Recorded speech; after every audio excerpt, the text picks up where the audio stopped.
Welcome to our latest 30-Minute Thursday. My name is Ann Weirheim. I'm the practice director here at Apex. Today, we're going to be covering Data Migration Factory, moving to CloudSuite. And today, Brian Hinkle is going to cover for us PM considerations.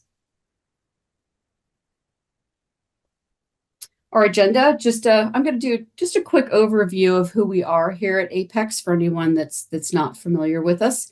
Going to let Brian introduce himself, and then we're going to get into those DMF or data migration specifics when it comes to the PMs. So we're going to talk about data migration overview, core considerations, and best practices for a successful conversion.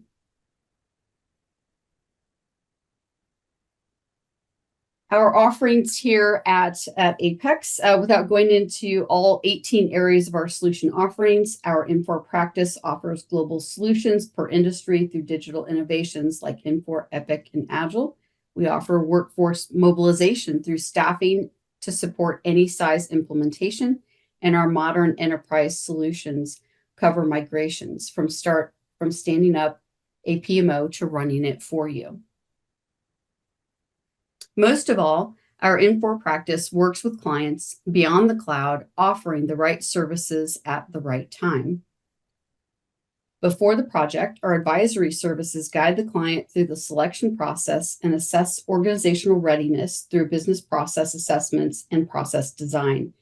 We offer total program governance and change management services to start clients off on the right foot for their implementation. During the project, we offer prescriptive guidance to reduce risk, duration, and cost. And after the project, managed services helps clients to sustain their investment through on-demand services, staff augmentation, and incident support. To be your partner before, during, and after the project. So I'm going to go ahead and let Brian introduce himself. Thank you for joining us today. All right. Thanks a lot, Ann. Hi, everyone. My name is Brian Hinkle. I'm a project manager at Apex. For about the last 4.5 years, I've worked exclusively on CloudSuite implementation and stabilization project. I've been in the loss and Infor space for about 28 years. Can't even believe I'm saying that.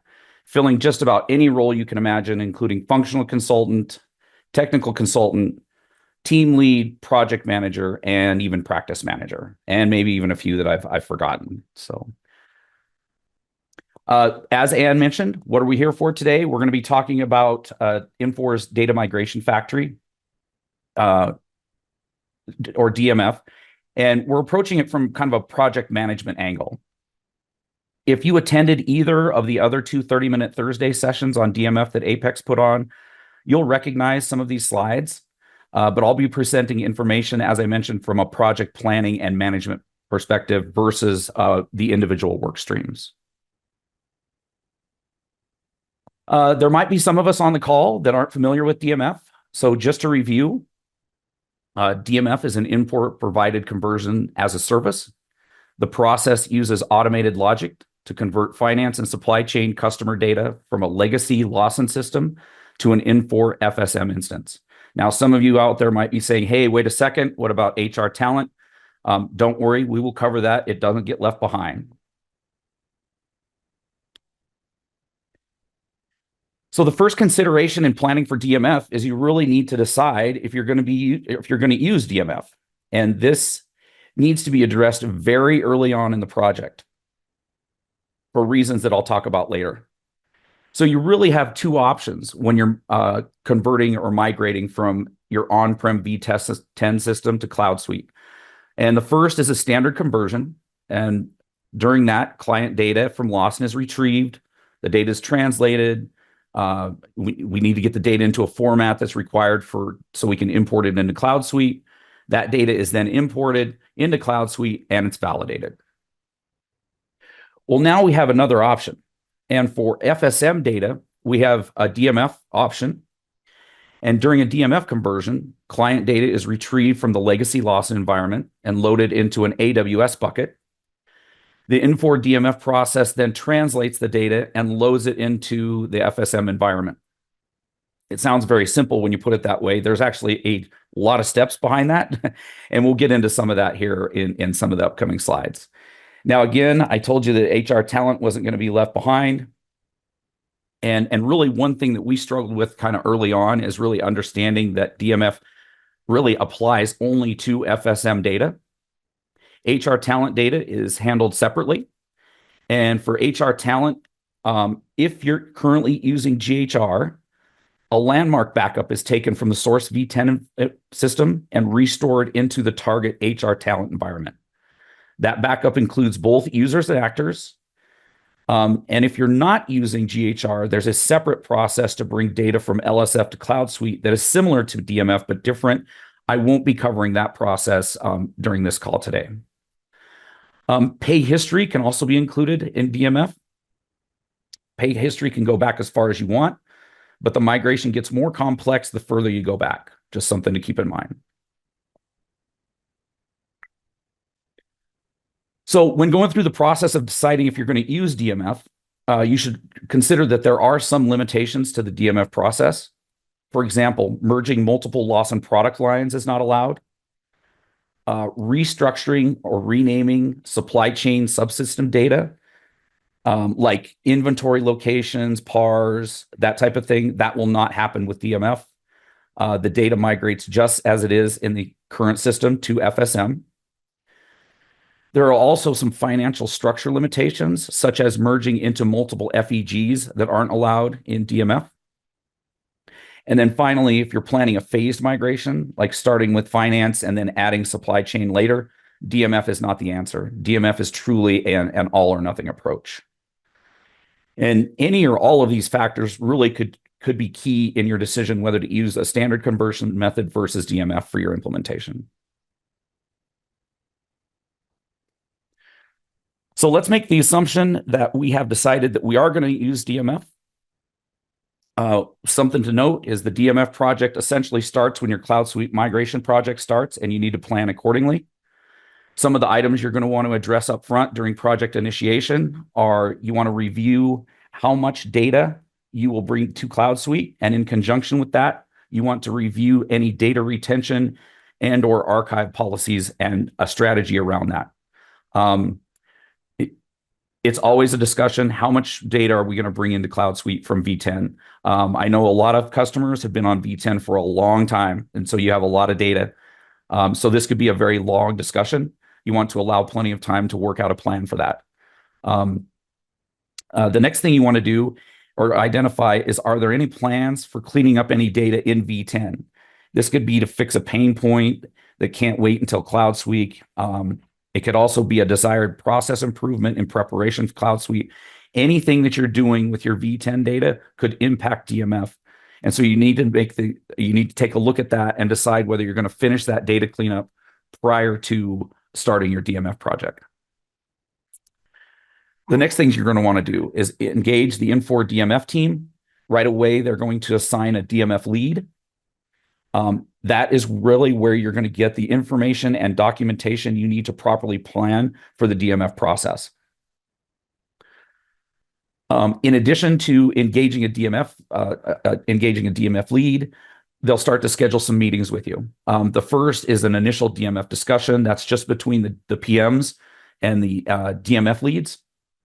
That's really to get the PMs a good, solid understanding of how the DMF process works, and that aids them in project planning. The next meeting is going to be a migration strategy meeting. That's between the consulting team and the Infor DMF leads. Again, that's to communicate information around DMF so that the consulting team can properly plan for how DMF is going to fit. And then finally, there's going to be a much larger DMF workshop, and that's really with the consulting team and the key stakeholders from the customer side from FSM. And that's a big information sharing session where Infor will go through and really walk through the DMF process so that the entire team has a good understanding of what to expect. The next item you're going to want to look at is tenant strategy. You're going to be using a non-prod product line in V10 and 2 of your tenants in CloudSuite to accommodate a DMF project. You want to make sure to identify each of those and have an understanding of the impact. And I'll talk a little bit about that as we go through this. You'll also want to plan tenant refreshes. Your target tenant, so say you're refreshing fraud with the DMF process, that's going to happen 4 times during the project lifecycle. And you need to have a good plan in place that you can continue your project work while that tenant is unavailable. And then finally, you're going to want to schedule your DMF iteration dates as soon as possible and get those over to Infor. You have to schedule each of your iterations or each of your migrations with Infor, and all of those migrations must be approved by migration ops. And I just want to say, allow enough time for this. These are big projects. When you combine DMF with a CloudSuite implementation, we at Apex have kind of settled on 18 months as a good baseline for a full suite with DMF. Also to note, don't be afraid to ask a lot of questions. The Infor DMF team is awesome. They were very patient with us. We had a ton of questions, and you will as well. Make sure you get all your questions answered. Make sure you have a good understanding before you start getting into the DMF process. So now let's get into how the DMF migration actually works. So it's broken out into 3 phases. We have pre-migration, migration, and post-migration. During the pre-migration step, we're going to develop a pristine FEG configuration, and we're going to save that into one of our tenants. That's where one of our tenants goes away for DMF. We can't touch that tenant. We can't do any testing in it. It's just to store the pristine FEG configuration. Next, we'll develop migration mappings and complete a migration questionnaire. And we do that for each migration pass. And those have to be sent to Infor about 3 days prior to your migration pass. And what that does is it allows Infor to review the information. And then we also schedule an FEG review call during those 3 days as well. And all of that happens prior to the migration. It gives us a chance to identify any potential issues before the migration starts. Next, on-premise, we're going to refresh a legacy product line, or a legacy non-prod product line from production. That's going to be our source product line. So that legacy non-prod product line will be source for the DMF migration. Next, we're going to run some data assessment and DVT programs. That's to help identify mapping issues or mapping items that we need to consider. It will also help identify any problems with our data. And then finally, we're going to complete pre-migration tasks in the legacy source system, which is our legacy non-prod. Those pre-migration tasks are provided by Infor. They provide a list, and it's just a checklist that you have to go through prior to the migration. And now's a good time to start talking about downtime. I don't want anybody to panic, but there will be downtime for your cutover. This isn't something that can happen overnight or even over a weekend for that matter. What you need to consider is as soon as you perform the refresh of your legacy non-prod product line from production, both systems are down. There will be no access to either legacy or CloudSuite until you validate your migrated data, which we'll get to here in a little bit. So after pre-migration is complete, we send Infor the notification that the migration can start. The first thing they do is transmit data from the non-prod legacy product line into an Infor AWS bucket. And then they run a readiness assessment on the data. And that can kick out all kinds of things, problems with the FEG, et cetera. The key thing to remember there is this whole process stops until those get resolved. And so you'll go through a few iterations here. They run the readiness assessment, identify some items, fix it, run it again, fix it, run it again. So the faster you can get through this, the shorter your downtime is going to be. After that, after the readiness assessment comes back clean, an automated process converts data from V10 to FSM. That converted data and the pristine FEG are then imported into the target FSM environment. And while all this is going on, GHR data is being refreshed from on-prem to cloud. After the migration is complete, Infor will let us know that it's done. We hold a very quick post-migration meeting with Infor to discuss any anomalies, and then we start our post-migration task. That is an extensive list of tasks that has to be completed after the migration is complete. Again, that list is provided by Infor. And then finally, we're going to validate migrated data. And then we're live.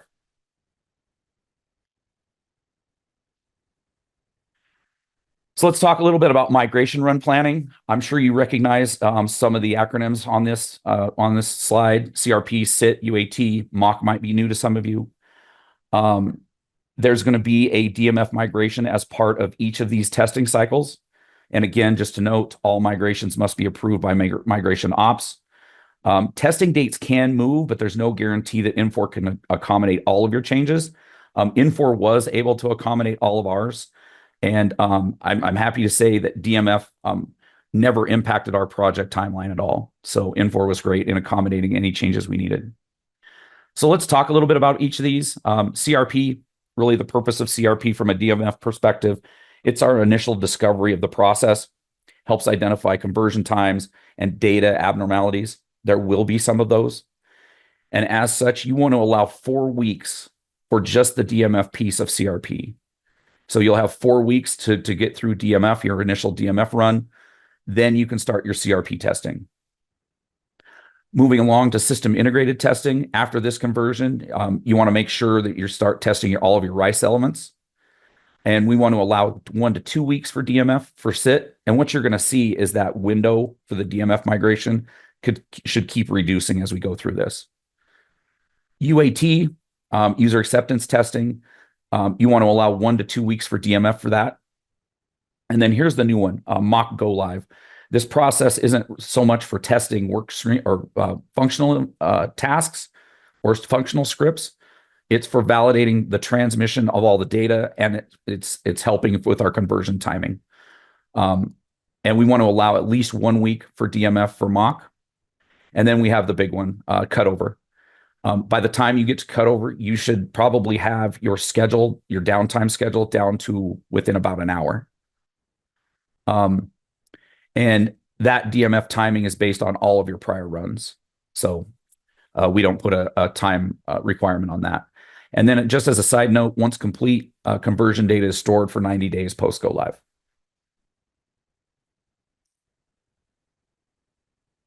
Some of the core considerations when looking at using DMF, overall migration approach is a big one. Downtime, again, I'll keep coming back to that. The age detail, and I like to put in state of your legacy data. We'll talk a little bit about that. Staffing is a consideration, and then testing is also a big consideration. So let's look at the overall overall migration approach. As I mentioned, the DMF process transforms finance and supply chain data once. HR data is brought over at the same time, but does not go through a mapping or transformation process. The key thing to remember there is if you want it to, that's something you have to develop on your own. Next, DMF process requires the 5 core phases that we talked about earlier. The time between those phases is really determined by the customer and the overall project schedule itself. DMF migrations can be more efficient than a conversion, but less flexible. Apex finds that they typically require about 18 months to complete successfully. Another thing to note that's a little bit outside of DMF, but it could impact timelines, that's the modernization of FSM. There are a ton of changes in the FSM module, and those are going to require updates to finance business processes, and that's something to keep in mind as you move through this. And again, as I mentioned, excuse me, the process for migrating from GHR to HR talent, it can be a little bit challenging. You might find that you still have to do some data conversion here, especially if you're getting to mapping, if you're changing up functionality, that type of thing. So make sure you allow plenty of time to plan and accommodate that. So next, our big one, downtime. As I mentioned, customers using DMF are unable to use the legacy or target tenant from the point at which the final data copy is taken on-prem to the point where DMF validation is complete. The DMF process only migrates release transactions. This requirement can have an impact on multiple finance and supply chain processes. Interface recovery is a key item to test. And what I'm talking about here is you're going to be rewriting all of your interfaces for CloudSuite. What you want to know is exactly what's going to happen and what's going to happen on the vendor side when we shut the interfaces off in V10, go through the data migration, and then start sending migrated data over to your vendors in CloudSuite. And the note to the takeaway here is contact your vendors early, engage them early, let them know what's happening. And then I can't express this enough. You need a strong, documented, and validated downtime procedures as part of this, because as I mentioned, there will be some downtime. Let's talk about the age and detail of legacy data migrated and how it fits. I think it goes without saying, customers who choose to migrate a large amount of data in detail will experience a longer downtime due to conversion and processing. Legacy data that was modified using legacy features can sometimes create errors in the DMF process, which require cleanup, aka quick paint screens. Customers should always validate or develop data retention and archive strategies before starting the conversion process. Have a plan in place what you're going to do with all of your data. And in some instances, consider purging legacy data. I know that a lot of people don't like to hear that, but it is something that you should at least consider. Anything you do to reduce the data that you're migrating is going to reduce your downtime window.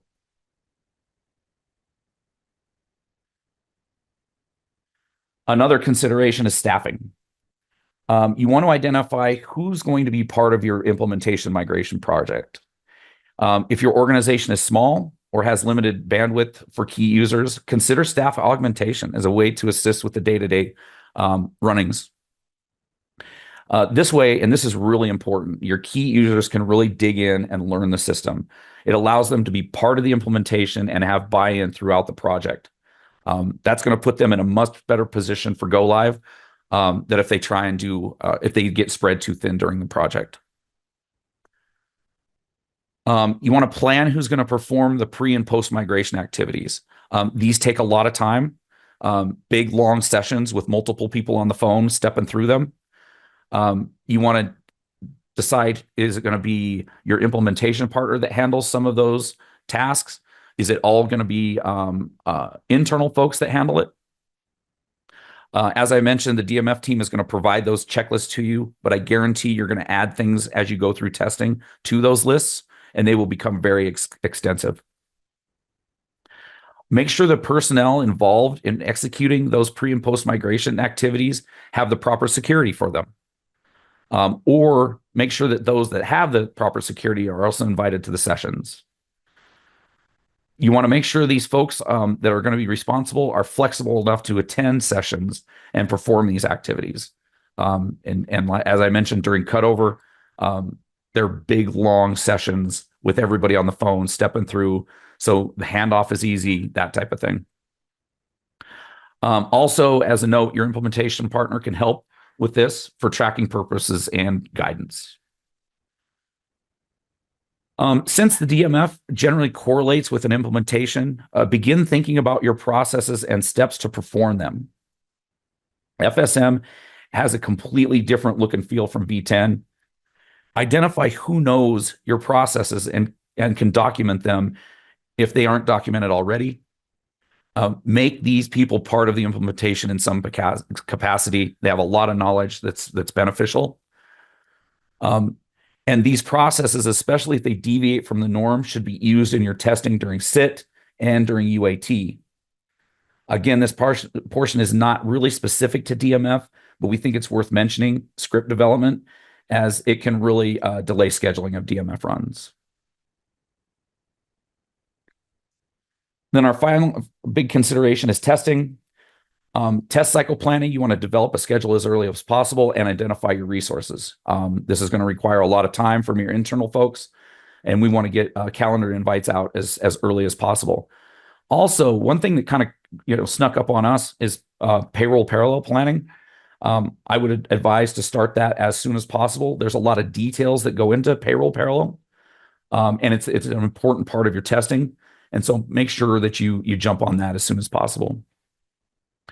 As far as test script development, you want to identify who's going to develop the test scripts.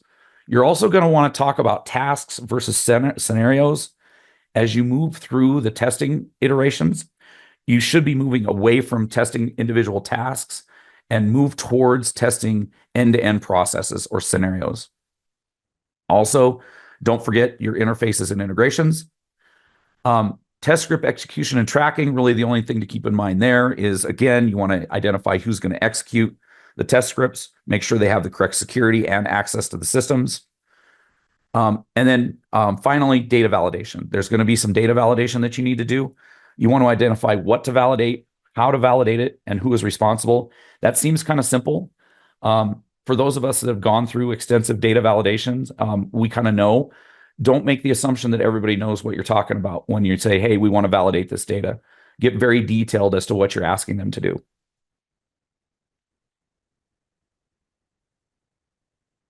And finally here, what are some of our recommendations for best practices for successful conversion? Make sure you have a well-defined migration approach, including an understanding that there will be system downtime during cutover that will require well-documented downtime procedures. Socialize that early with the organization. Make sure you have reviewed the age, detail, and state of your legacy data. Make sure the project has been properly prioritized and that prioritization has been communicated from top down. Make sure you have set realistic staffing expectations and have a plan in place. Your project team needs to be fully engaged here. And make sure you have properly prepared the project team and that they fully understand the migration process.